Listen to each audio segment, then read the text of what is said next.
min gunoyata gunino vyakta drishtes tasmai maheshaya namaskaromi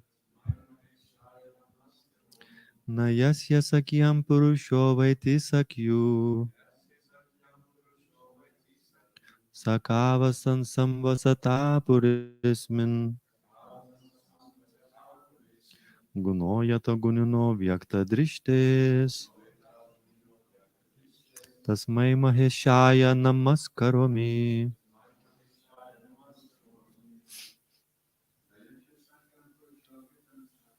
na yasya sakyam purusho vaiti sakyu sakavasan samvasata purismin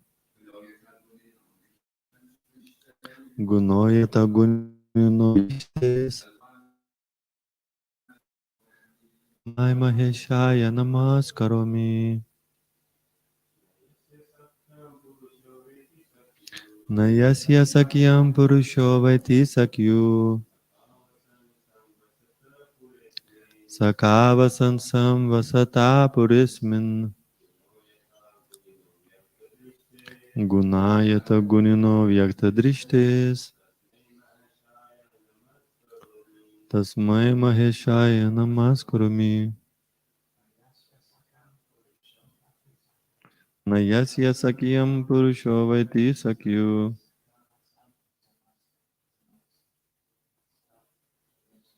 Sakava Sansam Vasata Purismin Gunoyata Gunino Vyakta Drishtes Tasmai Maheshaya Namaskaromi. Mataji.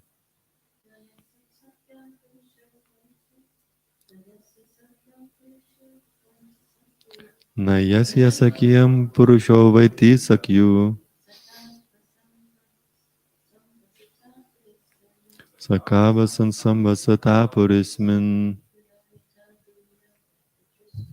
Gunoyata Gunino Vyakta Drishtes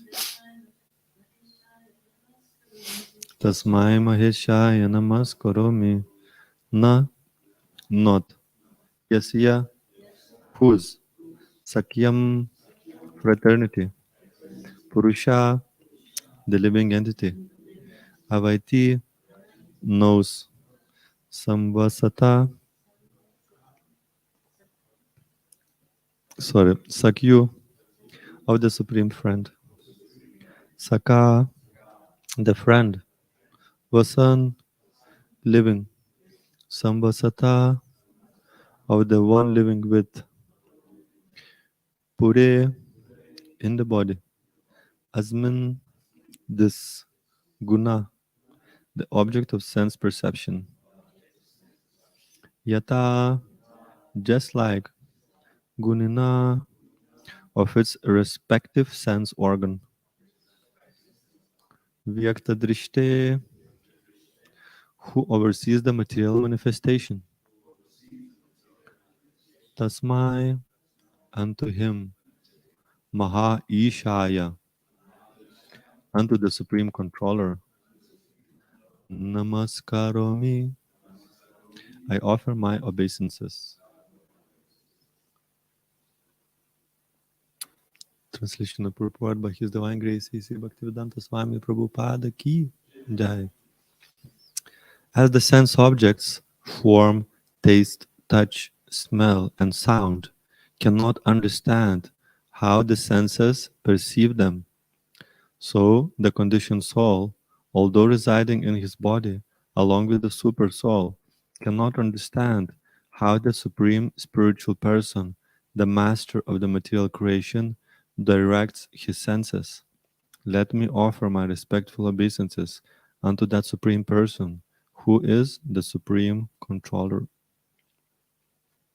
Purport. The individual soul and the supreme soul live together within the body.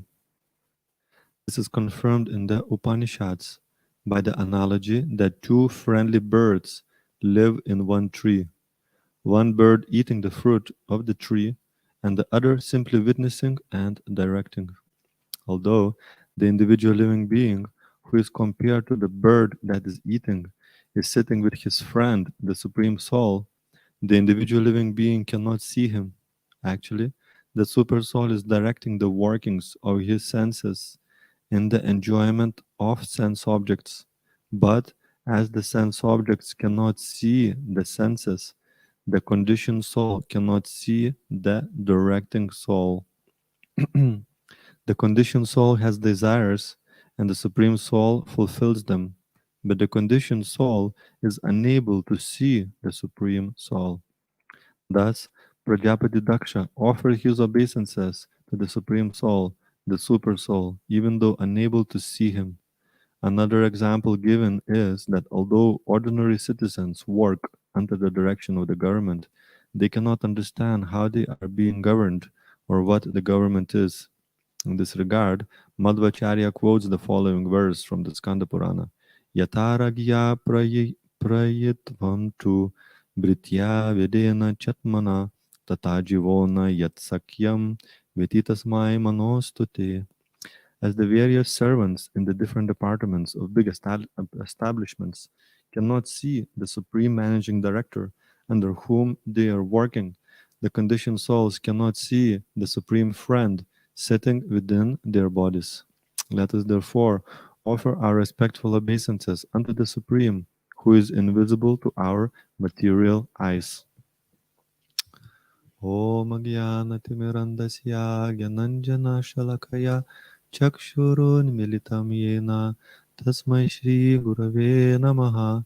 Shri Chaitanya Manobishtam Stapitam Yena Bhutale Swayam Rupa Kadamayam Tadati Swapadantikam Vandeham Shri Guru Shri Yuta Padakamalam Shri Guru Vaishnavamscha Shri Rupam Sagrajatam Sahagana Raghunatam Vitam Tam Sajivam Sadvaitam Savadutam Parijana Sahitam Krishna Chaitanya Devam Shri Radha Krishna Padan Sahagana Lalita Shri Vishakam Vitamscha He Krishna Karuna Sindhu Dinabandho Jagatpate Gopisha Gopika Kanta Radha Kanta Namostute तप्त कंचना गौरंगी राधे वृंदवनेश्वरी वृषभानु सुते देवी प्रणमामि हरिप्रिये वंशकल्पतरुभ्यश्च कृपा सिन्धुभ्य एव च पतितानां पावनेभ्यो वैष्णवेभ्यो नमो नमः Jai Shri Krishna Chaitanya Prabhu Nityananda Shri Advaita Gadadhar Shri Vasadi Gaura Bhakta Vrinda Hare Krishna Krishna Krishna Hare Hare Hare Rama Rama Rama Hare Hare Mukam Karoti Vachalam Pangum Langayate Girim Yat Kripatamaham Vande Shri Gurum Dinataranam.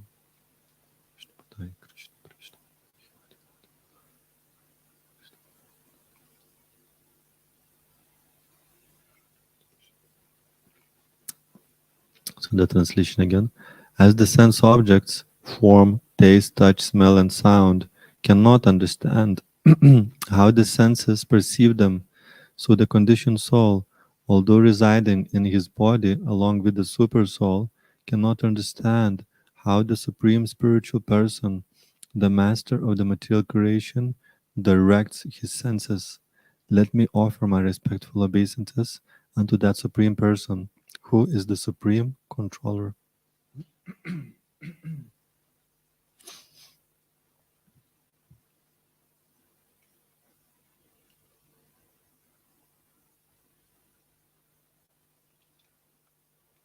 There is a verse in Bhagavad Gita where it says that Krishna, he holds everything together as if a string, like a string holds the beads.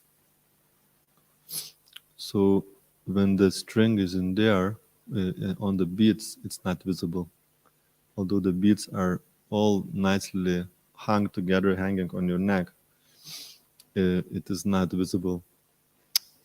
However, just the fact that those beads are they are holding together indicates that there is something holding those things. And in the modern society, in the scientific world, they understand that there is a power that holds everything, but they have no so much understanding of what is that power that holds, and that is the super soul, or Paramatma, the supreme soul.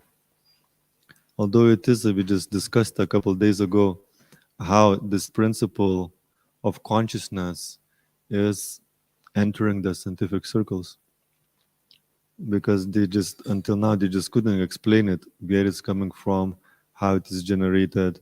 There is no experiment to produce it, and etc. So there is some scientists now that saying that consciousness is the foundation of the universe. So it's no more unscientific, like even 10, 20 years ago, to have like some understanding that there is something beyond this universe, or there is supreme consciousness. Some people would consider you like mad, or like, if you want to be spiritual, you would be considered like irrational or unscientific. But now those things are becoming integrated, because there is so much now in the science that actually indicates the function of the super soul. It's so complicated, and there is there is some, is described that with science you cannot fully prove existence of God, but it can very strongly indicate the existence of God. So something that is invisible, it can become visible, but it requires a right attitude, as Dr. Prabhu was saying yesterday. It's not a question of not only question of research, but also of the attitude. So you can be, if you have a wrong attitude, you can be presented with all the most amazing, convincing evidence. But if your attitude is not right, you're proud, you think that you know better, you have faith into your own intelligence, or you have faith of somebody else's intelligence who has the same attitude as you, then you won't be able to perceive existence of God. However, if you have right attitude, then various types of evidence and indication is just all around you. It's everywhere. And for example, just like the indication of the soul and consciousness is there in the body, and just by the fact that we are conscious, just the fact that we are conscious, even the child can understand we are actually conscious living beings. There's an energy, there's a consciousness that is running the body. But if you look at the electricity that is running, some machine, and if you compare the energy that is running the body, is a completely different uh, thing. The energy that is running the body is conscious. The electricity and the machine, it cannot be conscious, although it is functioning, and there is now like various types of mechanical learning, artificial intelligence, it's kind of become getting explored. Still, there is no feelings, there is no emotions. It's more like a mechanical of learning to respond in a certain way to certain kind of stimuli, that artificial intelligence functions on this kind of learning of how to respond on a different types of environments and situations. But there is no emotion, there is no feelings. The machine may tell you I love you, but it's, and it may say in a very, very sweet and nice words, but actually it's not there. The machine is not feeling that emotion, and it doesn't have desires, it doesn't have aspirations and ambitions, and whatever is just programmed in there, it will act accordingly. But the soul, the consciousness, it has desires, it's got aspirations, it's got feelings. It can feel love, it can feel anger, it can feel envy. All sorts of different types of emotions are there that artificial intelligence cannot produce those emotions. So there is the indication that there is a soul in the body, because we are conscious, because we are perceiving things, because perceiving each other, perceiving the world, and also there is electromagnetic impulses. They are through the neural networks inside of our body is acting. So there is like a, there is almost like a transition from the most subtle as a soul to the to less subtle, you know, emotions and the electronic impulses inside of the brain. So it's coming from the most subtle to the gross. But the indication that the soul is there is the consciousness. And in a similar way, there are indications of the super soul's existence all around the universe. So there is this unbelievable, very precise, wonderful laws that are exist in the universe. They're functioning so perfectly, like a clock, like a watch. Um, and also there is a function of protons and electrons. If you go to the most, like a smallest elements, is no longer kind of just a hard element, but is actually energy. Is like it's all the understanding is there that it's actually all energy, and it is again that energy functions and provides various symptoms because of the presence of super soul. So just because the universe is functioning so wonderfully, just like in the body we have a consciousness that perceives this one body, in the same way there's a super soul that is making the whole universe function. That is called Paramatma.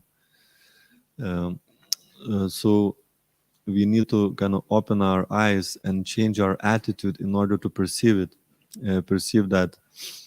So together with the research, we have to become open-minded and submissive and willing to learn from those who have perceived that reality.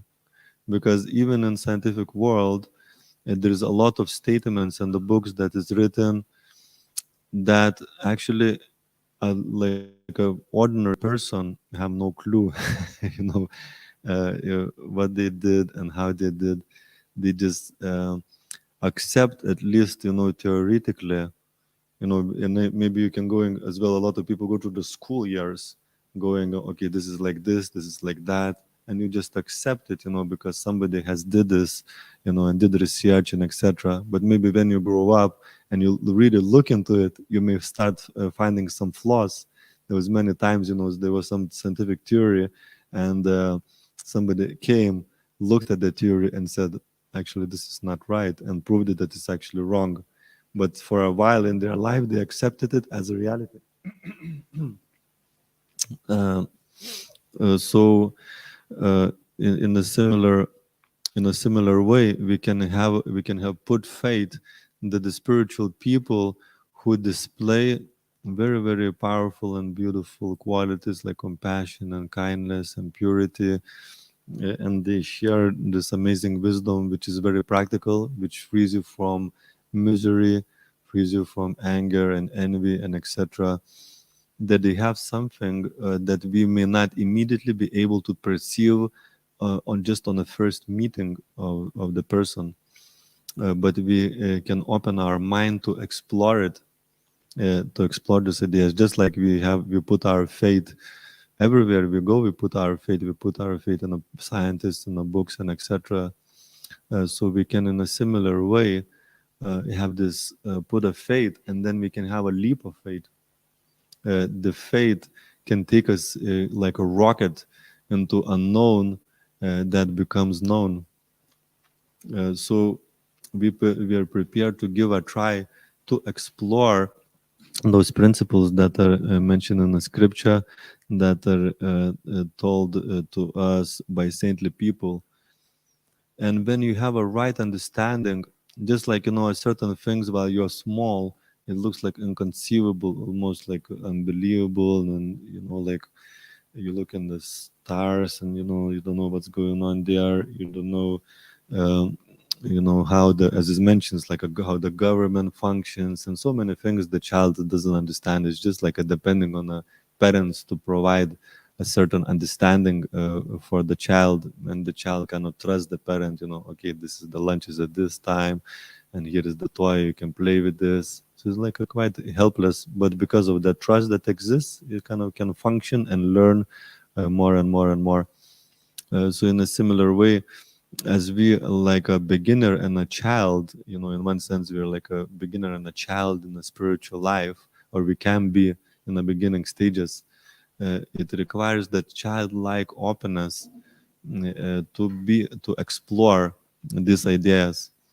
And just like a parent can take a child by the hand and say, okay, let's go, we're gonna go abroad for the first time. Shishikoden time Purusha Shiki Jai. The child didn't realize the abroad has existed. Maybe saw a couple of pictures in the on the TV or etc. internet, but it's all kind of remains like a theoretical. But this time, you get international passport and you fly to Spain or something like that, Portugal, Lithuania, and so parents has taken you by the hand.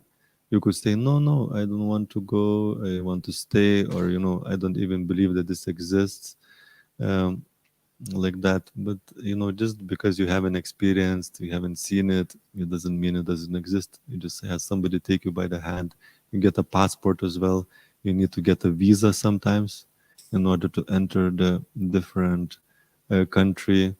Like now, you want to enter Britain from Europe, you need to get visa. Unless and even if you're Ukrainian, you're running from the war, you still need to get a visa. So there is a various types of things you have to do to enter a different country, different atmosphere, and etc. If you're flying into the another planet, you need to wear, how you call those, space costume, isn't it? Is it called space costume? Space suit. You need to wear a space suit in order to enter that atmosphere. So in similarly, we also, you can understand, it like in also exists a material world that if you want to learn something, you're not just coming and just like a challenge everything. You want to learn physics, you're going to the physics class in the school, and you just kind of arguing and challenging every single point that the physics teacher says. The physics teacher says, there is like a, atoms, electrons, and etc. You say, no, no, no, no.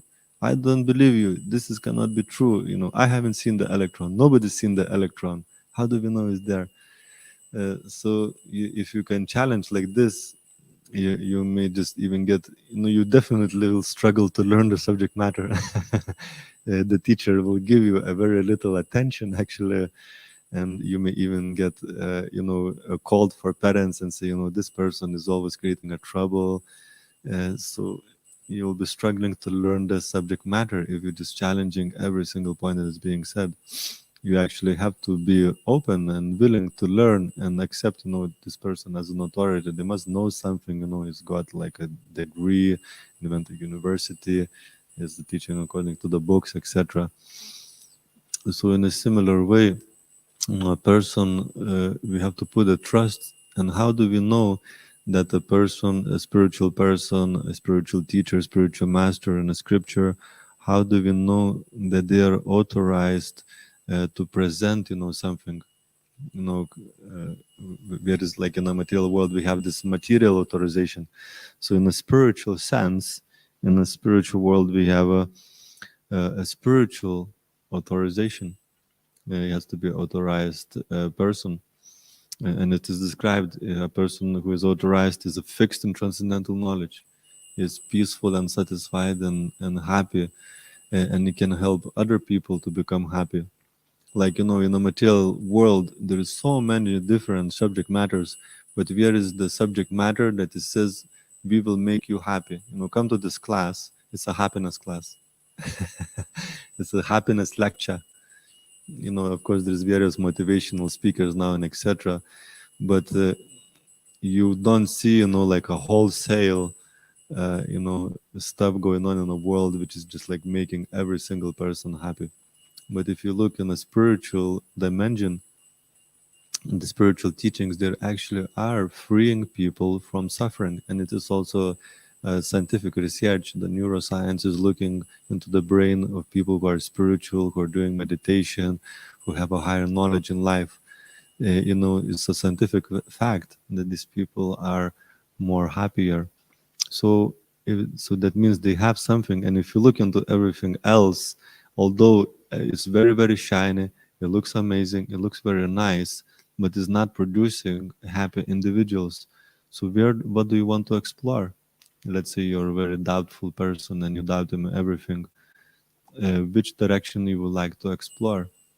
The direction that is producing unhappy, miserable, frustrated individuals, which is, I mean, it's a heavy reality. There's so many people suffering actually. And of course, we want to show them compassion and we feel compassion for them. But that's the fact is that problem is there. So do you want to put trust into the teachings, into worldview, into the philosophy that is producing this kind of individual? Or do you want to put trust and faith into something, into teachings, into the teachers that are producing happy, satisfied, jolly individuals? This is up to us to make that analysis, and and not to kind of just rationalize and say, okay, it must be something material that is producing this effect, and just rationalize the whole thing to something. But there is of course material and physical aspect and emotional, but there's a spiritual aspect that is producing this kind of result. And we can explore that, open our minds and open our hearts to explore these principles apply in our life, and see the result for ourselves. And as we do that, then we start, opening this mind and having the right attitude, learning. We can then slowly but surely, with this now higher understanding and higher wisdom, and wisdom is so amazing, it's illuminating. It can actually can put you, wrong wisdom can put you into ignorance and spread the hatred and all sorts of things, like various types of ideas spread and people become hateful or racist or whatever. But there's some ideas that can illuminate and make us see, other living beings as our spiritual brothers and sisters under one supreme being, and so many other wonderful benefits that come from this. So it's illuminating. The transcendental knowledge can help you to see in a ways that you couldn't see before. And as you start to see, you can also start perceive. You can start perceive the higher reality with a higher knowledge and a higher consciousness. Because consciousness is like, if you take like any mechanical instrument, like a thermometer, it perceives the temperature. It functions according to the temperature of the object. Or if you take, weigh machine, how you call it? Scales. Sorry, you take scales. It's tuned in order to measure your weight. So now your consciousness is also an instrument that perceives the reality.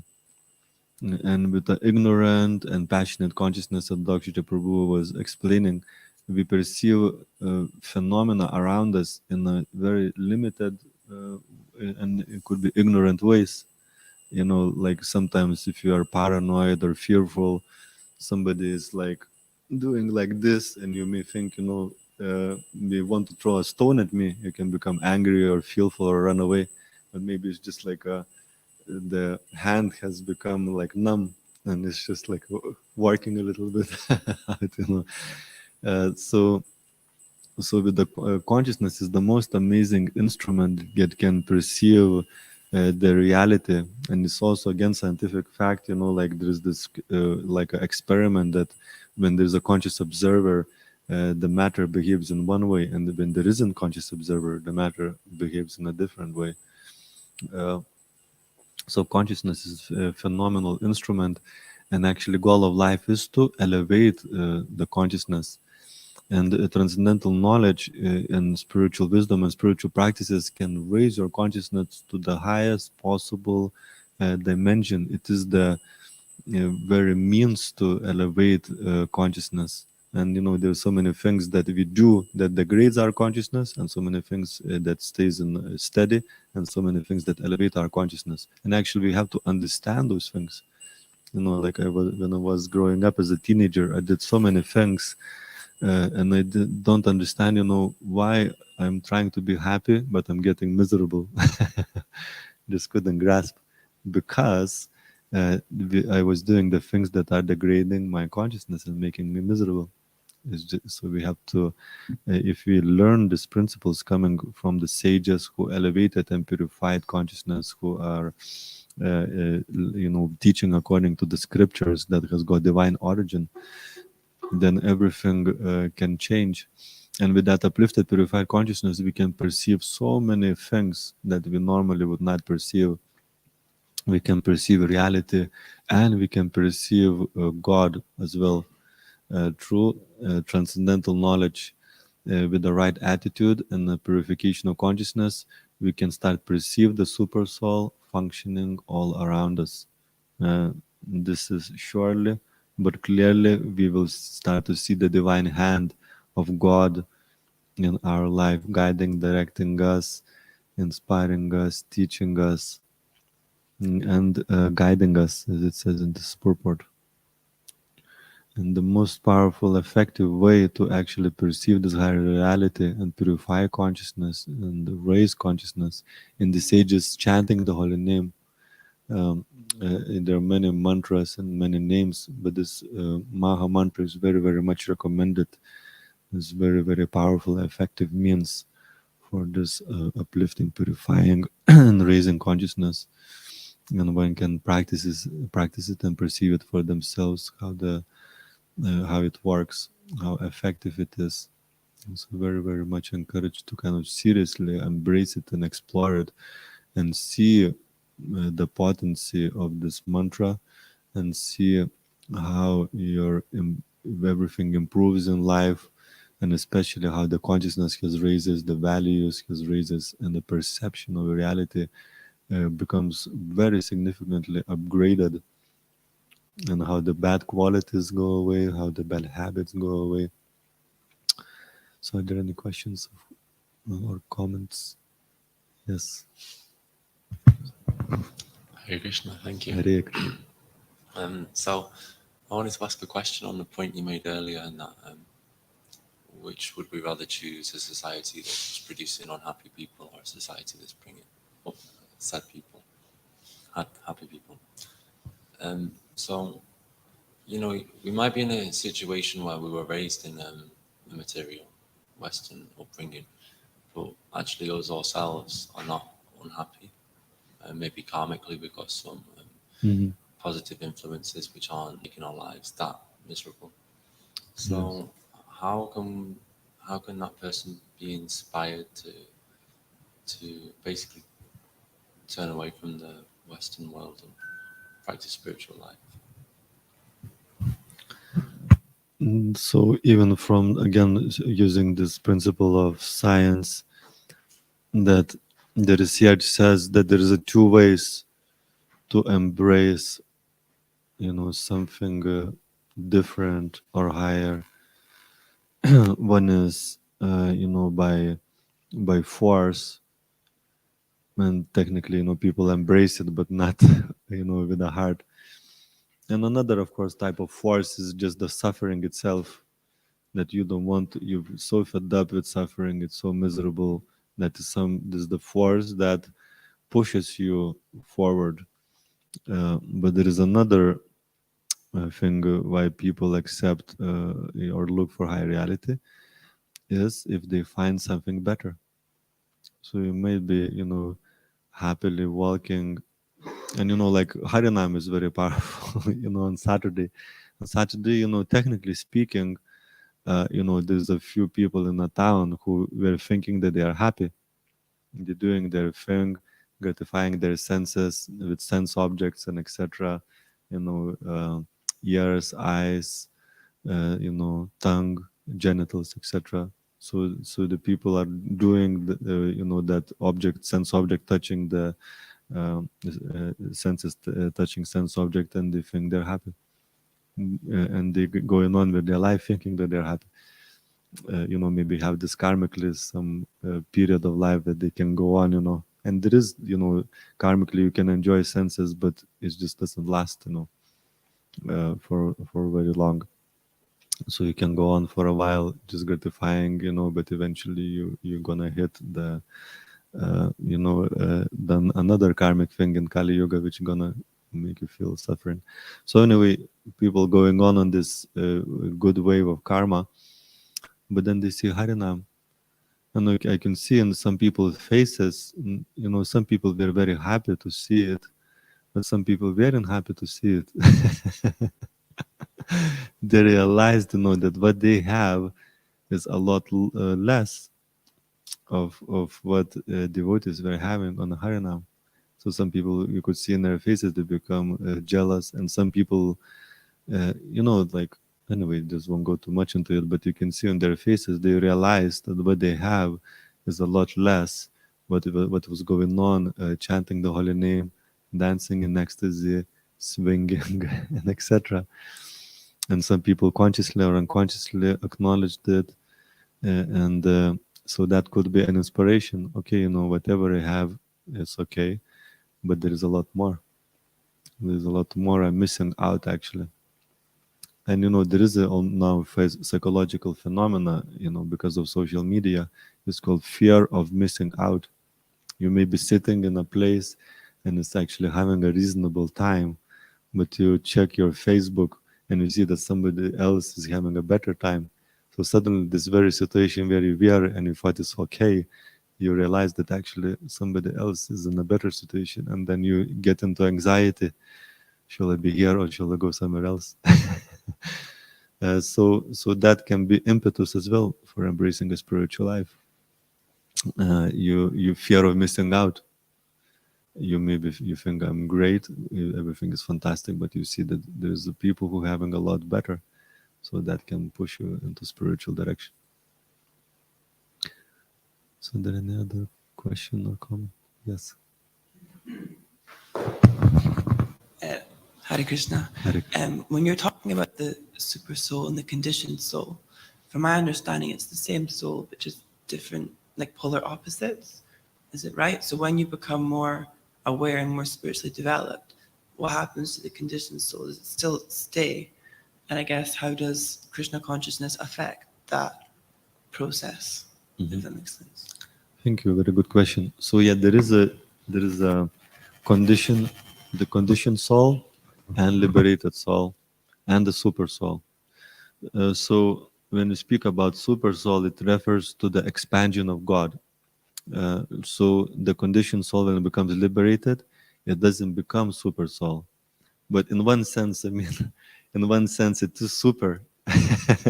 It is super that it becomes liberated.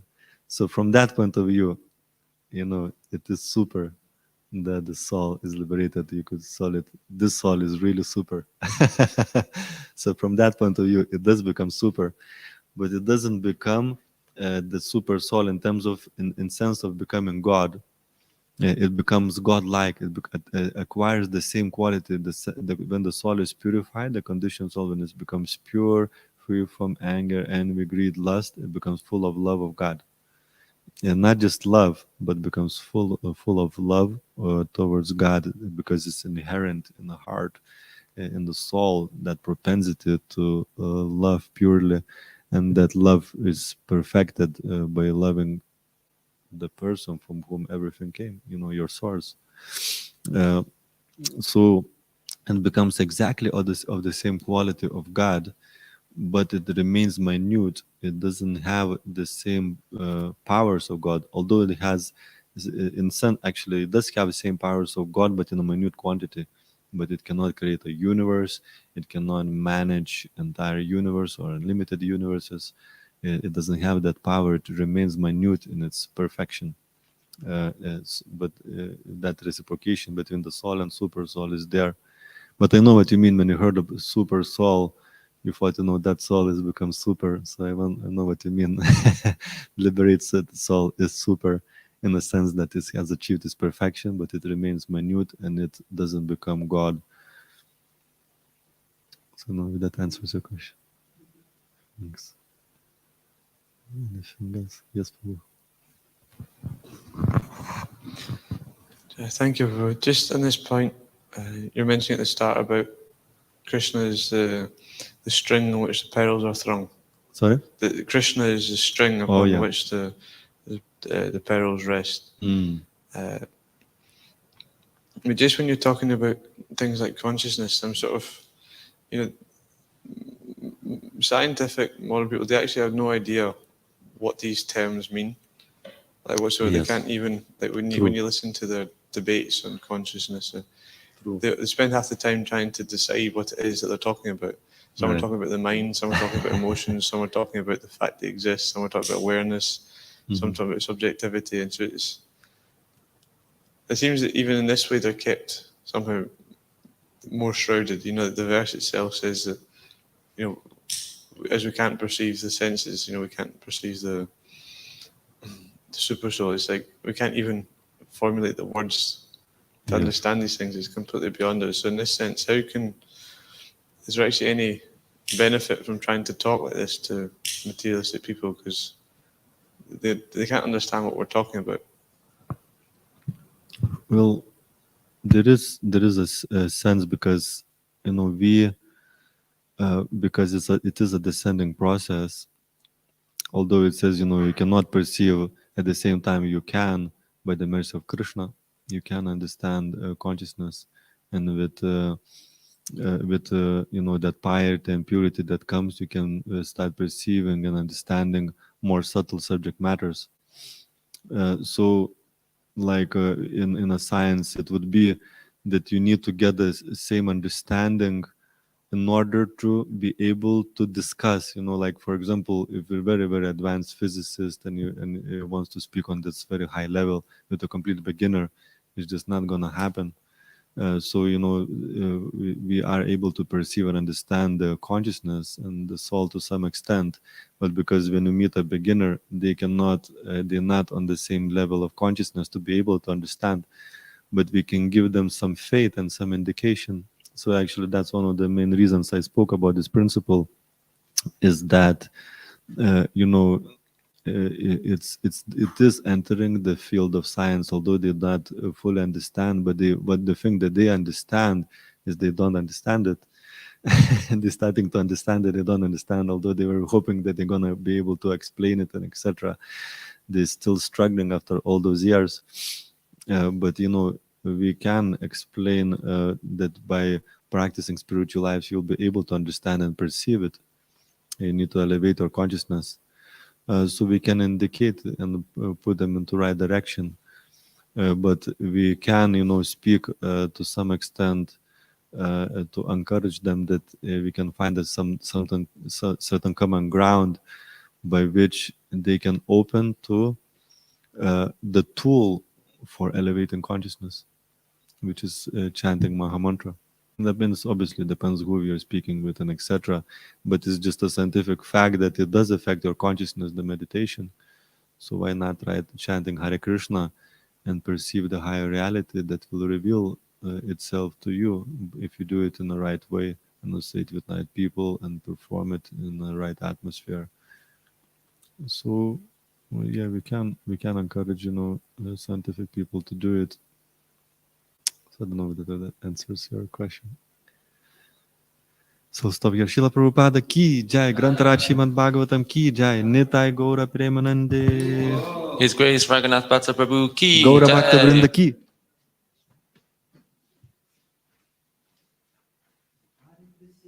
Hare Krishna, Krishna Krishna, Hare Hare.